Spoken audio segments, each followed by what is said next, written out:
Hello વિદ્યાર્થી મિત્રો, કેમ છો? હું છું સંદીપ સોની. સૌપ્રથમ દરેક વિદ્યાર્થીઓને મારા જય શ્રી કૃષ્ણ. વિદ્યાર્થી મિત્રો, અગાઉના વિડીયોમાં આપણે જોયું હતું કે આયોજનનો અર્થ એટલે શું અને આયોજનની લાક્ષણિકતાઓ સમજાવો. આ વિડીયોમાં આપણે જોઈશું કે આયોજનની મર્યાદાઓ સમજાવો અને એને વિગતે આપણે સમજીએ. ક્વેશ્ચન છે તમારો કે આયોજનની મર્યાદાઓ અથવા તો ખામીઓ અથવા ટીકાઓ અથવા ગેરફાયદાઓ સમજાવો. તો વિદ્યાર્થી મિત્રો ખાસ ધ્યાન રાખજો, ક્વેશ્ચન તમને એક્ઝામમાં અલગ અલગ રીતે પૂછાતો હોય છે. મર્યાદાઓની જગ્યાએ શબ્દ યુઝ કરી શકે છે લોકો, ખામીઓ અથવા ટીકાઓ અથવા ગેરફાયદાઓ. પણ ખાસ ધ્યાન રાખજો, દરેકનો આન્સર એક જ છે. અને અગાઉ પણ તમને કીધેલું છે કે આ ચેપ્ટર બહુ ઇમ્પોર્ટન્ટ છે અને આ ચેપ્ટરમાંથી 5 માર્ક્સનો ક્વેશ્ચન એક્ઝામમાં હોય જ. આના વગર પેપર તમારું બને નહીં બીએનું. ઓકે, એટલે આ વસ્તુ ખાસ ધ્યાન રાખજો. તો જોઈએ આપણે કે મર્યાદાઓ કઈ કઈ છે. એમાં પહેલી મર્યાદા છે ભાવિની અનિશ્ચિતતા. અને અગાઉ પણ તમને મેં વાત કરેલી છે કે જ્યારે તમે કોઈ પણ 5 માર્ક્સનો ક્વેશ્ચન લખી રહ્યા છો ત્યારે સૌપ્રથમ પહેલાં એના મુદ્દા, જેટલા પણ મુદ્દા આવતા હોય એ બધા જ લખી કાઢવાના. ત્યારબાદ દરેકે મુદ્દાને 1 બાય 1 એક એક સમજાવવાના છે તમારે. બીજું છે ખર્ચાળ પ્રક્રિયા. ત્રીજું છે લાંબી પ્રક્રિયા. ચોથું છે આયોજન અપ્રસ્તુત. પાંચમું છે જડતા પ્રેરે. છઠ્ઠું છે બાહ્ય પરિબળોની અનિશ્ચિતતા. સાતમું છે અપૂરતી માહિતી. આઠમું છે કર્મચારીની કાર્ય સર્જનાત્મકતામાં અવરોધ. અને નવમું છે પદ્ધતિઓનો ખામીયુક્ત ઉપયોગ. આ 9 મર્યાદાઓ છે. આ 9 મર્યાદાઓને આપણે સમજીએ. સૌપ્રથમ વાત કરીએ આપણે ભાવિની અનિશ્ચિતતા. હવે ભાવિની અનિશ્ચિતતા તમને પહેલાં કીધું છે કે તમે કોઈ પણ મુદ્દાને સમજી લો ને કે શું કહેવા માંગે છે, તો એના અંદરનું લખાણ તમને ઓટોમેટિક ખ્યાલ આવી જાય કે કઈ રીતનું હશે. હવે આપણે આયોજનની વાત કરીએ છીએ. આપણે ભણી ગયા અગાઉના વિડીયોમાં કે આયોજન શું છે. ઓકે, હવે ભાવિની અનિશ્ચિતતા, ભાવિ એટલે ભવિષ્યની વાત કરી રહ્યા છે. અનિશ્ચિતતા એટલે એવું કહેશે કે ભલે આપણે આયોજન જે કરીએ છીએ, આપણે અગાઉ ભણ્યા કે આયોજન એ આપણે ભવિષ્ય માટે કરતા હોઈએ છીએ. ભવિષ્યનું આપણે પ્લાનિંગ કરીએ છીએ કે ભવિષ્યમાં આપણે શું કરવાનું છે, એના માટે આપણે આયોજન કરી રહ્યા છીએ. પણ આપણને ખબર નથી કે ભવિષ્યમાં એક્ઝેક્ટ શું થવાનું છે. નો ડાઉટ્સ આપણે પ્લાનિંગ તો કરી દઈએ છીએ, આયોજન કરી દઈએ છીએ, પણ એ અનિશ્ચિત છે. ભવિષ્ય કોઈએ જોયું છે ખરા?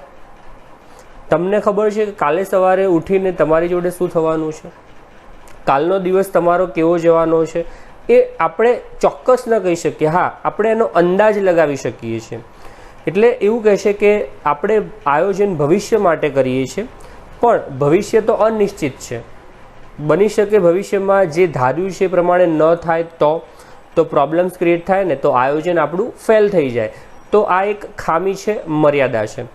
જોઈએ, એવું કહેશે કે આયોજનના પાયામાં ધારણાઓ અને પૂર્વાનુમાનો હોય છે.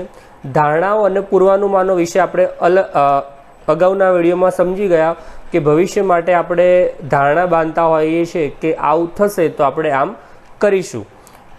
ત્યારબાદ એવું કહેશે કે જે ભવિષ્ય સાથે સંબંધ ધરાવે છે પરંતુ ભાવિ અનિશ્ચિત છે. આપણે કીધું કે આયોજનમાં આપણે ધારણાઓ અને પૂર્વાનુમાનો કરીએ છીએ, પણ એ શેના માટે હોય છે? ભવિષ્ય માટે હોય છે. આપણે ભવિષ્યના અંદાજ કરતા હોઈએ છીએ, પણ ભવિષ્ય તો અનિશ્ચિત છે. કોઈને ખ્યાલ નથી કે ભવિષ્યમાં શું થવાનું છે, અને જેના કારણે આવા પૂર્વાનુમાનો પૂરેપૂરા સાચા પડતા નથી. હવે આનું એક એક્ઝામ્પલ લેવા જઈએ તો અત્યારનું એક્ઝામ્પલ ફિટ બેસે છે. હવે માની લો કે તમે કોઈ પણ એક બિઝનેસ કરી રહ્યા છો અને બિઝનેસમાં તમે ભવિષ્ય માટેનું પ્લાનિંગ કર્યું છે કે ચલો ભવિષ્યમાં હવે ઉનાળાની સિઝન આવશે, એટલે ઉનાળાની સિઝનમાં મારે જે વસ્તુનું વેચાણ કરું છું મારે જે વસ્તુનું વેચાણ કરી રહ્યો છું એ વસ્તુનું વેચાણમાં હું આ રીતે માર્કેટિંગ કરીશ. એ વસ્તુમાં માર્કેટિંગ જબરજસ્ત કરીશ. ત્યારબાદ હું નવા સેલ્સ મેનેજર રાખીશ ને આ બધું પ્લાનિંગ કર્યું હશે તમે. બરાબર છે. આપણને ખબર છે કે ભવિષ્યમાં કોરોના આવવાનો હોય તો આ ભવિષ્યમાં જે કોરોના કારણે કહી શકાય કે દરેક ધંધા પડી ભાંગ્યા છે, એ કોઈને અંદાજ જ નહોતો. આમાં શું થયું, એના કારણે ભવિષ્ય અનિશ્ચિત છે, જેના કારણે પૂર્વાનુમાનો જે નક્કી કર્યું હતું, આપણે ધારણાઓ નક્કી કરી હતી, એ કેવા પડે, આપણા માટે ખોટા પડે. એટલા માટે કહી શકાય કે આમ આયોજન ભવિષ્ય સાથે સંબંધિત હોવાથી તેમાં અનિશ્ચિતતા રહેલી છે. હવે બીજું એક્ઝામ્પલ લેવા જઈએ તો તમારી વાત પણ કરીએ કે તમે નક્કી કર્યું હશે કે ભાઈ હવે તમે ફેબ્રુઆરી કે માર્ચમાં નક્કી કર્યું હશે કે ભાઈ આવતા વર્ષે હવે આપણે 12મા ધોરણમાં આવવાના છીએ, બોર્ડમાં આવે તો હું વેકેશનમાંથી જ ભણવાની શરૂઆત કરી દઈશ, વેકેશન બેચ શરૂઆત કરી દઈશ. તો કોરોનાના કારણે બધું જ બંધ રહ્યું. નો ડાઉટ્સ તમે ભણી રહ્યા છો online, that is doesn't matter, પણ જે તમે નક્કી કર્યું હતું, તમે જે ધાર્યું હતું કે હું આમ કરીશ, બરાબર છે, એ બધી ધારણાઓ ખોટી પડી ને તમારી. કેમ? આપણે ભવિષ્યને ખબર નથી કે શું થવાનું છે, ભવિષ્ય અનિશ્ચિત છે. એટલે આપણે કહી શકીએ કે જે આયોજન છે એ કેવું છે, ભવિષ્યમાં અનિશ્ચિતતા રહેલી છે. એટલા માટે આપણે આયોજનમાં પ્રોબ્લેમ્સ થઈ શકે છે. ઓકે, તો આ એક પહેલી ખામી થઈ. નેક્સ્ટ બીજી મર્યાદાઓ જોઈએ આપણે. બીજું છે ખર્ચાળ પ્રક્રિયા. શું કહે છે? આયોજન એ છે ને એ ખર્ચાળ પ્રક્રિયા છે. કઈ રીતે સમજીએ? એવું કહે છે કે આયોજન કરવા માટે નિષ્ણાંતની સલાહ લેવામાં આવે છે. કારણ કે આયોજન કરવાનો જે કહેવાય ને કે આવડત હોવી જોઈએ ને, આયોજન પ્લાનિંગ કરવાની. આપણે અગાઉ જોયું કે આયોજન એક બૌદ્ધિક કાર્ય છે, બુદ્ધિનું કાર્ય છે, અને બધામાં આ નિર્ણય લેવાની, ડિસિઝન લેવાની, બુદ્ધિપૂર્વકનું કાર્ય કરવું એ બધા માટે જરૂરી નથી, બધામાં આવડત ન હોય. એના માટે તમારે જે નિષ્ણાંત સ્પેશિયલાઇઝેશન હોય ને, કે મેનેજમેન્ટ કરી શકતો હોય જબરજસ્ત, એ લોકોને જ તમારે એપોઇન્ટ કરવા પડે. બાકી બિઝનેસમાં જે નોકરિયાતો લેવાના હોય છે, એ લોકો વ્યક્તિઓને હાયર કરે છે તો કેમ ક્વોલિફિકેશન માંગે છે કે ભાઈ તમારી જોડે ઓછામાં ઓછી આટલી ક્વોલિફિકેશન હોવી જોઈએ. નહીંતર એમ ના કહે કે લાવો 10 ફેલ હોય તો ચાલશે, લાવો મારે તો ખાલી કામ જ કરાવવું છે ને એમની જોડે, તો લઈ લે નહીં કંપનીવાળા. એ લોકોને કેમ નથી લેતા નોકરીએ? કારણ કે કંપનીમાં જે કામ કરવાનું છે, બુદ્ધિપૂર્વકનું છે, નિર્ણય સારા એવા લેવાના હોય છે. એના માટે હવે એમાં સ્પેશિયલ જોવા જઈએ તો આયોજન માટે તો નિષ્ણાંત વ્યક્તિઓની જરૂર પડશે તમારે. તો નિષ્ણાંત વ્યક્તિઓની જરૂર પડશે તો એમને અપોઇન્ટ કરવા પડશે. તો એના માટે શું? તો તેઓની ફી ઊંચી હોય. સીધી વસ્તુ છે ને, તમે એ લોકોને રાખો છો તમારી કંપનીમાં પ્લાનિંગ કરવા માટે, મેનેજમેન્ટ કરવા માટે, તો એ તમારી જોડેથી પગાર અથવા તો ફી જે લેવાની હશે એ કેવી લેશે? ઊંચી લેશે. ઉપરાંત તે તૈયાર કરવામાં સમય, શક્તિ અને નાણાંનો વ્યય થાય છે. કારણ કે આ એક કહી શકાય કે આયોજન એમ રમત વાત નથી કે જેમ તેમ તમે કરી શકો. એના માટે તમારે સમય બગાડવો પડે છે, સમય લેવો પડે છે, અલગ અલગ પાસાઓ વિચારવા પડે છે, નાણાંનો પણ વ્યય થતો હોય છે. એટલે આપણે એવું કહી શકીએ કે આયોજન એક એવી પ્રક્રિયા છે, ખર્ચાળ પ્રક્રિયા છે, નાણાંનો વ્યય થાય છે. કારણ કે સીધી વસ્તુ છે, તમે નિષ્ણાંત લોકોને અપોઇન્ટ કરો એટલે પૈસા તો ખર્ચવા જ પડે. ઓકે, ત્યારબાદ ત્રીજો ખામી જોઈએ, ત્રીજો મર્યાદાઓ જોઈએ આપણે, જે છે લાંબી પ્રક્રિયા. શું કહે છે? આયોજન એક લાંબી પ્રક્રિયા છે. કઈ રીતે જોઈએ? એવું કહે છે કે આયોજન કરવા માટે જરૂરી માહિતી એકત્રિત કરી, તેનું વર્ગીકરણ કરવું, તેનું વિશ્લેષણ કરવું અને અર્થઘટન કરીને વિવિધ વિકલ્પો વિચારવામાં આવે છે. આપણે અગાઉ જોયું આયોજનના લક્ષણોમાં કે આયોજન એક વૈકલ્પિક પ્રક્રિયા છે અથવા તો વૈકલ્પિક છે. તો આમાં શું કહે છે કે આયોજન કરવા માટે તમારે કોઈ પણ વસ્તુનું પ્લાનિંગ કરવું છે, તો જે જગ્યાએ જાઓ છો અથવા તો જે વસ્તુનું તમારે પ્લાનિંગ કરવાનું છે એની તમારે પહેલાં ઇન્ફોર્મેશન એકત્રિત કરવી પડશે ને, તમારે માહિતી એકત્રિત કરવી પડશે ને કે જે વસ્તુનું પ્લાનિંગ કરવાનું છે, તો જ તમે પ્લાનિંગ કરી શકશો. ત્યારબાદ તેમનું વર્ગીકરણ કરો, તેમને અલગ અલગ ડિપાર્ટમેન્ટ મતલબ કે અલગ અલગ વિભાગમાં તમે વહેંચો. કે એક્ઝામ્પલ તરીકે તમે અત્યારે 12મા ધોરણમાં ભણી રહ્યા છો, તમારે એનું પ્લાનિંગ કરવું છે, તો તમે શું કરશો કે 12મા ધોરણમાં જેટલી વસ્તુ મતલબ કે જેટલું પણ ભણવાનું આવે છે એને તમે કલેક્શન કરો, જેટલા પણ સબ્જેક્ટ છે, જે પણ બુક્સ છે, બધું તમે એકત્રિત કરો. ત્યારબાદ અલગ અલગ સબ્જેક્ટનું વર્ગીકરણ કરો કે આ સબ્જેક્ટમાં આવું આવે, આ સબ્જેક્ટમાં આવું આવે, આ સબ્જેક્ટમાં આવું આવે. ત્યારબાદ એનું વિશ્લેષણ કરો.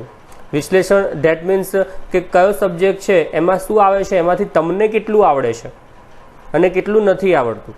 અને ત્યારબાદ એનું એનાલિસિસ કે હવે હું સૌપ્રથમ કોને શરૂઆત કરીશ વાંચવા માટે, કયા સબ્જેક્ટથી શરૂઆત કરીશ. તો આ બધી પ્રક્રિયાઓમાંથી પસાર કરીને તમારે આયોજન કરવાનું હોય છે. અને એમાંય તમારે અલગ અલગ વિકલ્પો વિચારવા પડે ને. એમાંય કદાચ માની લો કે ભવિષ્યમાં વરસાદ મતલબ કે કોઈ પ્રોબ્લેમ્સ આવી ગયા,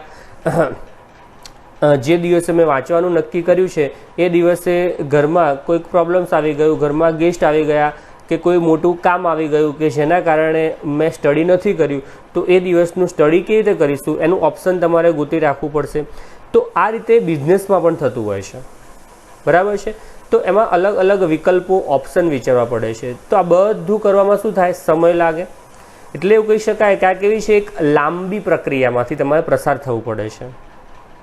અને જે લાંબી અને સમય માંગી લેતી આ એક પ્રક્રિયા છે, એટલે આપણે એવું કહી શકીએ કે આયોજન એ કેવી છે, લાંબી પ્રક્રિયા છે જેમાં સમય બગડે છે.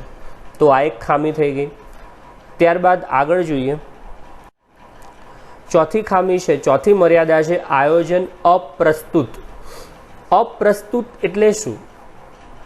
અપ્રસ્તુત ધેટ મીન્સ ચોક્કસ આપણે ન કહી શકીએ. આપણે જે રજૂઆત કરવું છે પ્લાનિંગ પ્રમાણે એ ચોક્કસ બની શકે કે રજૂઆત ન કરી શકીએ, અપ્રસ્તુત હોય. એમાં એવું કહે છે કે આયોજનમાં અનિશ્ચિતતા રહેલી છે. આયોજન નિશ્ચિત નથી, કારણ કે તમારે ભવિષ્યમાં જે પણ ચેન્જીસ આવે છે, ફેરફાર આવે છે, બદલાવ આવે છે, એ પ્રમાણે તમારે એને ચેન્જીસ કરવું પડે છે. એવું નથી કે આયોજનને તમારે આમને આમ જ રાખવું પડે. એટલા માટે આગળ કહેશે કે સમય, સંજોગો કે એકમને અસર કરતા પરિબળોને કારણે અગાઉથી તૈયાર કરેલ આયોજન ઘણીવાર અપ્રસ્તુત બની જાય છે. કારણ કે ભવિષ્યમાં સમય કેવો આવવાનો છે, સંજોગો કેવા બદલાવાના છે અને એકમને શું ઇફેક્ટ થશે. એક્ઝામ્પલ તરીકે આપણે લેવું હોય, આ તો બરાબર છે કે એક નેચરલ કેલામિટીઝ છે કે વરસાદ આવી જાય, પૂર આવી જાય, ભૂકંપ આવે, બરાબર છે. તો એના કારણે પણ બિઝનેસને ઘણી બધી ઇફેક્ટ થતી હોય છે. એટલે શું સમય આવવાનો છે ને એના કારણે આપણે આયોજનમાં જે નક્કી કરેલું છે એ ઘણીવાર આપણે એ કરી નથી શકતા. એટલા માટે આપણે કહી શકીએ છીએ કે આયોજન એ કેવું છે, અપ્રસ્તુત છે, જેના કારણે આપણને પ્રોબ્લેમ્સ ક્રિએટ થઈ શકે. એટલે જેના કારણે આપણે કહી શકીએ કે આયોજન આપણું શું થાય છે, નિષ્ફળ જતું હોય છે. ખ્યાલ આવ્યો? એટલે આપણે કહી શકીએ કે આયોજન અપ્રસ્તુત છે, જેના કારણે આપણે એક ખામી તરીકે એને દર્શાવી શકીએ છીએ.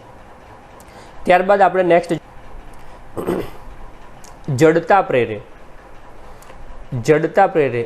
આમ તો આપણે આયોજનમાં લક્ષણમાં જોયું હતું કે આયોજન જડતા નથી, જડ નથી, પણ જડ બની જાય છે. આયોજન જડ છે નહીં, પણ જડ બની જતું હોય છે. કઈ રીતે બનતું હોય છે એ જોઈએ આપણે. કે આયોજન એક કાર્યક્રમ છે, તેને ભવિષ્ય સાથે સંબંધ છે. એ આપણને ખબર છે કે આયોજનમાં એક આપણે મસ્ત ટાઈમ ટેબલ બનાવવાનું હોય છે ભવિષ્ય માટેનું, કે ભવિષ્યમાં આ પ્રમાણે આપણે સ્ટેપ ટુ સ્ટેપ કામ કરવાનું છે, કે જેથી કરીને આપણા બિઝનેસના હોય કે આપણા પર્સનલ જે ગોલ છે, ધ્યેય છે, જે નક્કી કરેલા છે એ આપણે પૂરા કરી શકીએ છીએ. આગળ એવું કહેશે કે આયોજનના અમલ દરમિયાન ઊભી થતી વિપરીત પરિસ્થિતિમાં અધિકારીઓ કે કર્મચારીઓ પરિવર્તન કરી શકતા નથી. શું કહેશે કે આયોજનનો આપણે નક્કી તો કરી દીધું કે ભવિષ્યમાં આપણે ટાઈમ ટેબલ જે નક્કી કરેલું છે એ પ્રમાણે કામ કરીશું, પણ આયોજનનો જ્યારે આપણે અમલ કરીએ છીએ એ ટાઈમ ટેબલ પ્રમાણે એને આપણે જ્યારે ફોલો કરવા જઈએ ને, ત્યારે આપણા જે નક્કી કર્યું છે, જે ધાર્યું છે, એના કરતાં રિવર્સ પોઝિશન હોય, એના કરતાં વિપરીત પરિસ્થિતિ હોય, તો અધિકારીઓ, જે આયોજનમાં જે અધિકારીઓ અને કર્મચારીઓ કામ કરી રહ્યા છે એ પરિવર્તન લાવી શકતા નથી. કેમ? કારણ કે એમને એક ડર છે કે હું જો પરિવર્તન લાવીશ તો કદાચ હજી કંઈ ખરાબ થઈ જશે, તો માર્કેટમાં બિઝનેસની જે નેગેટિવિટી વધી જશે. ખ્યાલ આવ્યો? કારણ કે તાત્કાલિક તમારે જો કોઈ પણ ડિસિઝન લેવું હોય ને, પરિવર્તન લાવવા હોય ને, તો બધી વસ્તુ બહુ અઘરી બની જાય છે. કે તાત્કાલિક ધોરણે કોઈ પણ પ્રોબ્લેમ્સ આવે, કે માની લો કે કોરોના આવી ગયો છે, તો એના કારણે ધંધામાં તમારે કોઈ પણ તાત્કાલિક ચેન્જીસ લાવવા છે, તો એ ચેન્જીસ લાવવામાં ઘણું બધું વિચારવું પડે છે. ઓન ધ સ્પોટ તમે ન લાવી શકો. એટલા માટે એવું કહેશે કે અધિકારીઓ અને કર્મચારીઓ એ પરિસ્થિતિને પરિવર્તન લાવી શકતા નથી, કારણ કે એમને એક ડર છે કદાચ કંઈક વધારે પડતું ખરાબ થશે તો. એટલે તેમાં ફેરફાર કરવાનું જોખમ લેતા નથી અને એ આયોજનને જ વળગી રહે છે. કારણ કે જો જોખમ વધી જાય, પ્રોબ્લેમ્સ ક્રિએટ થઈ જાય વધારે જો પરિવર્તન લાવવા જઈએ, તો એટલા માટે લોકો જોખમ લેતા નથી પરિવર્તન લાવવાનું. એટલે જે પણ નક્કી કર્યું છે આયોજન, એમાં વળગી રહે છે. એટલે શું થયું કે આયોજનને આપણે જે નક્કી કર્યું છે એને વળગી રહેવું પડે છે. એટલે એવું કહી શકાય કે આયોજન શું છે કે જડતા પ્રેરે છે. ખ્યાલ આવ્યો? આયોજન જડ નથી, પરિવર્તનશીલ છે. તમે લાવી શકો છો, પણ ક્યાંક ને ક્યાંક આવો ડર હોય છે. એટલા માટે પરિવર્તન નથી કરી શકતા અને આપણે કહી શકીએ કે આયોજન શું છે? જડતા પ્રેરે છે. ખ્યાલ આવી ગયો મિત્રો? ત્યારબાદ આગળ જોઈએ આપણે. છઠ્ઠી ખામી છે કે બાહ્ય પરિબળોની અનિશ્ચિતતા. એટલે એવું કહે છે કે ધંધાની જે બહારના પરિબળો છે કે જે ધંધાને અસર કરે છે, બિઝનેસને અસર કરે છે, તો એ અનિશ્ચિત હોય છે. આપણે જે ધારીએ છીએ એ પ્રમાણે નથી હોતું ને, એના કારણે પણ આપણે કહી શકીએ કે જે આપણે પ્લાનિંગ કરેલું છે એમાં આપણે પ્રોબ્લેમ્સ ક્રિએટ થતો હોય છે. જોઈએ, એવું કહે છે કે ધંધાકીય એકમને અસર કરતા બાહ્ય પરિબળોમાં ફેરફાર થતા રહે છે. એ આપણને ખબર છે કે ધંધાકીય એકમના જે બાહ્ય પરિબળો છે એમાં ડે ટુ ડે ફેરફાર થતા રહે છે, અને જેમાં રાજ્ય કક્ષાએ અથવા તો આંતરરાષ્ટ્રીય કક્ષાની બદલતી જતી પરિસ્થિતિ આયોજનના અમલ અને સફળતાને અવરોધો છે. એટલે કે આપણો બિઝનેસ માની લો કે નેશનલ લેવલ કે ઇન્ટરનેશનલ લેવલે ચાલતો હોય, અને રાજ્ય કક્ષાએ અથવા તો આંતરરાષ્ટ્રીય ઇન્ટરનેશનલ કક્ષાએ જો કોઈ પણ પરિબળો બદલાય, આપણે જે ધાર્યા છે એના કરતાં વિપરીત પરિસ્થિતિ આવી જાય બાહ્ય પરિબળોમાં, તો આપણું જે આયોજન કરેલું છે એમાં જ્યારે અમલ કરવા જઈએ છીએ, ફોલો કરવા જઈએ છીએ, તો આપણે જે ધારીએ છીએ પરિણામ નથી મેળવી શકતા. એ આપણને શું થાય છે? અવરોધ હોય છે. એનું એક્ઝામ્પલ લઈ શકાય કે પેટ્રોલ અને ડીઝલનો ભાવ વધારો. માની લો કે આપણે ટ્રાન્સપોર્ટેશનનો બિઝનેસ કરીએ છીએ. ચલો, ટ્રાન્સપોર્ટેશન તો ઠીક વસ્તુ છે. માની લો કે તમે કોઈ શાકભાજીનો બિઝનેસ કરો છો. હવે નો ડાઉટ સર, તમે નક્કી કર્યું છે ભવિષ્યમાં કે આપણે આ સમયમાં આટલી સસ્તી, નુકસાન નથી કરવાનું પણ નફો ઓછો લેવાનો છે, કે આપણે આટલા સસ્તામાં આપણે ફ્રૂટ હોય કે શાકભાજી હોય એ આપણે માર્કેટમાં વેચીશું લોકોને, બરાબર છે. પણ બની શકે કે એ સમયગાળા દરમિયાન પેટ્રોલ કે ડીઝલનો ભાવ વધી ગયો એકાદ બે મહિનામાં, બરાબર છે. તો શું થશે કે જે શાકભાજી છે, ફ્રૂટ છે, એને એક જગ્યાએથી બીજી જગ્યાએ, એક રાજ્યમાંથી બીજા રાજ્યમાં અથવા તો એક દેશમાંથી બીજા દેશમાં જ્યારે લઈ જવામાં આવે છે ને, તો એનો જે ટ્રાન્સપોર્ટેશન ખર્ચ છે ને એ વધી જતો હોય છે. કેમ? કારણ કે પેટ્રોલ અને ડીઝલનો ભાવ વધ્યો એટલે ટ્રાન્સપોર્ટેશન ખર્ચ વધી જવાનો. હવે ટ્રાન્સપોર્ટેશન ખર્ચ વધે છે તો સ્વાભાવિક છે એની અસર શેની ઉપર પડશે? શાકભાજી અને ફ્રૂટ ઉપર પડવાની છે. તો એના કારણે એના ભાવ વધી જશે. આપણે શું નક્કી કર્યું હતું કે આને આપણે આ સસ્તા ભાવે કે આ રીતે આપણે વેચીશું, જેથી કરીને આપણું વેચાણ શું થશે? વધારે થશે અને આપણો નફો વધશે. આ તો આપણો નફો પણ નથી વધ્યો. તમે તો જે ભાવ વેચવાના જ છે, પણ ટ્રાન્સપોર્ટેશનના કારણે વચ્ચે ભાવ વધી જાય છે, જેના કારણે ગ્રાહકો સુધી એ મોંઘું થઈ જાય છે.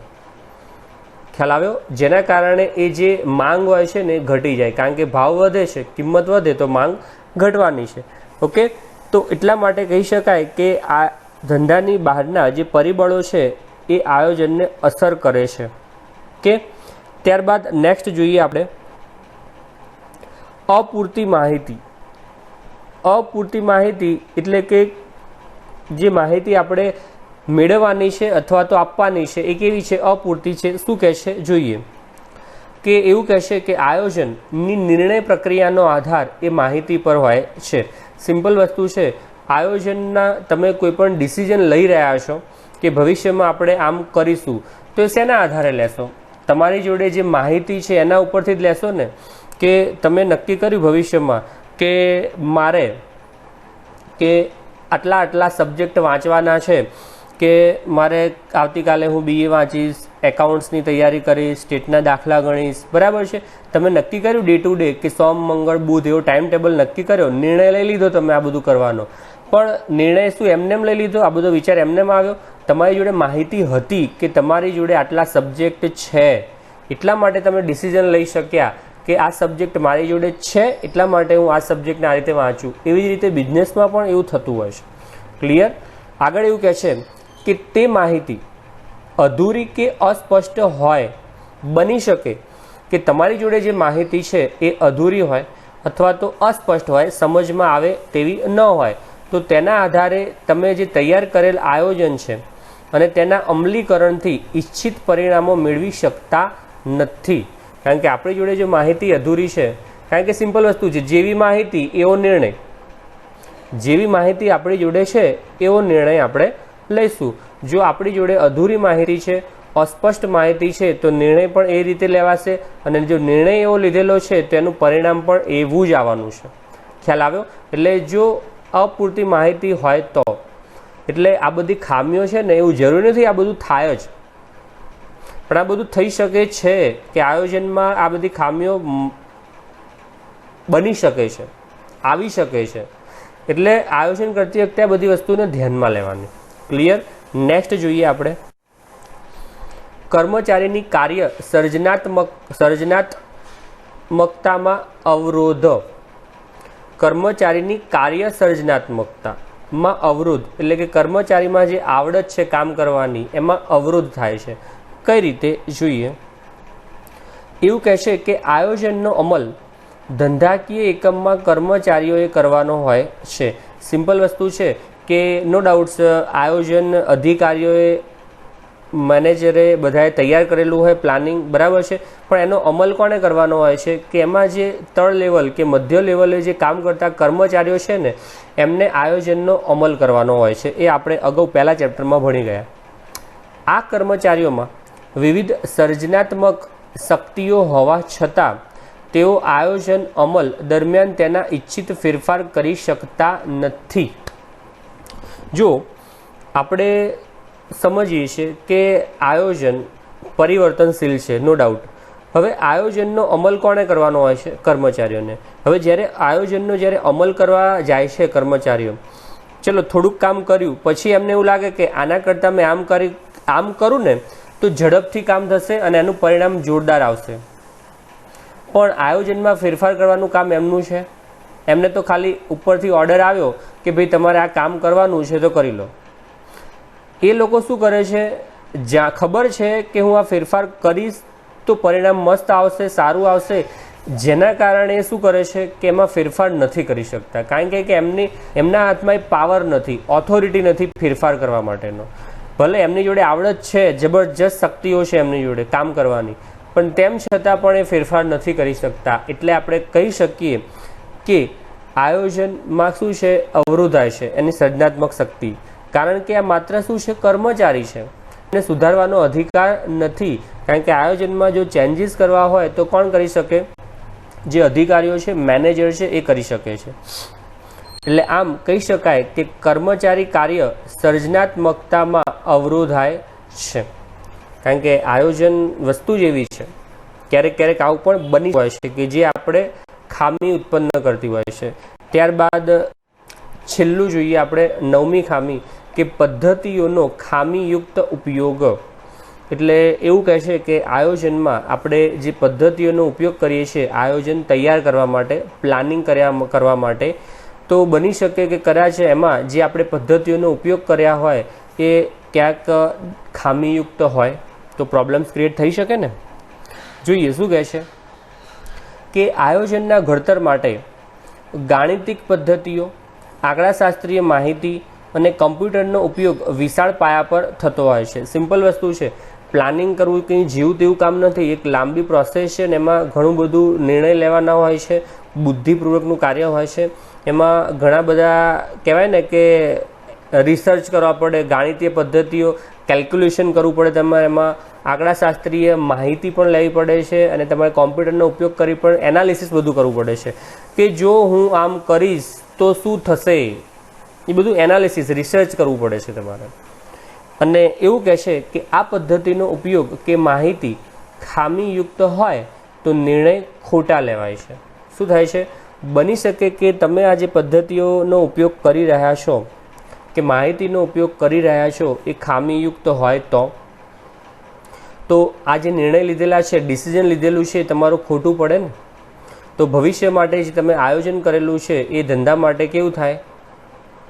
પ્રોબ્લેમ્સ ક્રિએટ કરતું હોય છે. એટલા માટે કહી શકાય કે જે આયોજનને શું બનાવે છે? નિષ્ફળ બનાવે છે. ખ્યાલ આવી ગયો? તો આ વસ્તુ આપણે જોઈ આજના વિડીયોમાં કે આયોજનની મર્યાદાઓ, ખામીઓ, ટીકાઓ, ગેરફાયદાઓ કયા કયા છે.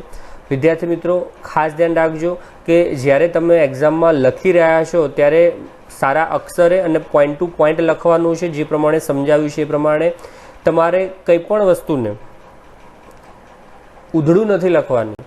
મતલબ કે અમુક મેં તો જોયું છે ઘણા બધાના પેપર્સ કે ઘણા લોકો શું કરે, એક મુદ્દામાં લખે અંદરનું, બીજો મુદ્દો ખાલી છોડી દે, ત્રીજો મુદ્દામાં લખે, ચોથો પાંચમો પાછો ખાલી છોડી દે. એવું નથી કરવાનું. તમારે ક્રમશઃ મસ્ત લખવાનું છે. નો ડાઉટ્સ મર્યાદાઓ છે. તમારા આ મુદ્દાઓ આડાહવડા હશે તો ચાલશે, પણ સમજાવો, સારા અક્ષરે લખજો. સારા અક્ષર હશે તો બેનિફિટ જબરજસ્ત મળશે તમને. ઓકે. અને આ તમારી નોટબુકમાં પણ સારા અક્ષરે લખી નાખજો. એમાં પણ જો તમને ના ખબર પડે તો તમે મને કોન્ટેક્ટ કરીને તમારી ક્વેરી સોલ્વ કરાવી શકો છો. હવે આપણે નેક્સ્ટ વિડીયોમાં જોયું નેક્સ્ટ ક્વેશ્ચન સાથે. Okay, thank you. જય શ્રી કૃષ્ણ.